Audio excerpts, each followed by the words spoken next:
আগে প্রেম, তারপর বিয়ে, এরপর 7 পাকে বাঁধা 25 বছরের সফর। 25তম বিবাহবার্ষিকী উপলক্ষে আনন্দবাজার অনলাইনের মুখোমুখি হলেন বর্ষিয়ান অভিনেত্রী ঋতুপর্ণা সেনগুপ্ত। এক নিঃশ্বাসে বলে ফেললেন 25 বছর এক ছাদে বসবাসের জীবন কাহিনী, যা পাঠকদের জন্য তুলে ধরা হলো।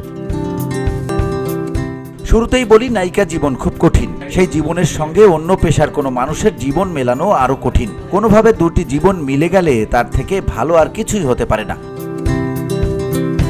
25 বছর ধরে সঞ্জয় চক্রবর্তী মানে আমার স্বামীর সঙ্গে এক ছাদের নিচে কাটানোর পর আমাদের দাম্পত্য নিয়ে এটি আমার উপলব্ধি। সঞ্জয়কে সেই কত ছোট থেকে চিনি। তখন আমি 7ম শ্রেণীতে পড়ি, ও ক্লাস 10-এ পড়ে। তখন থেকে আমাদের বাড়িতে যাওয়া আসা। ও বরাবরের মতো গুরুগম্ভীর, পড়াশোনায় বেশ ভালো, পরে বিদেশে পড়তে যায়। আমার বাবার একটাই চাওয়া, ছেলেকে শিক্ষিত হতে হবে। মায়ের দাবি সেই সঙ্গে ভালো পরিবারেরও হওয়া চাই।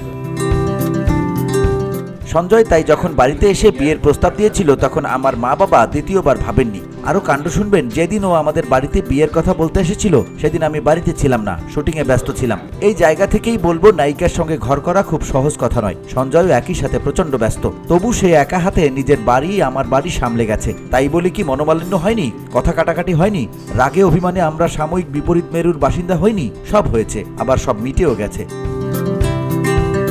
আমার মায়ের সঙ্গে সঞ্জয়ের কি যে ভালো সম্পর্ক, মাকে মান্য করে, আবার বন্ধুর মতো ভালোবাসে। আজ তাই আমাদের খুব মন খারাপ। মা নেই, 25 বছরের উদযাপনও নেই। কলকাতাতেই আছি, কাছের কয়েকজন বলেছেন দেখা করতে আসবেন, ব্যাস ওই পর্যন্ত। VOD Bangla news desk.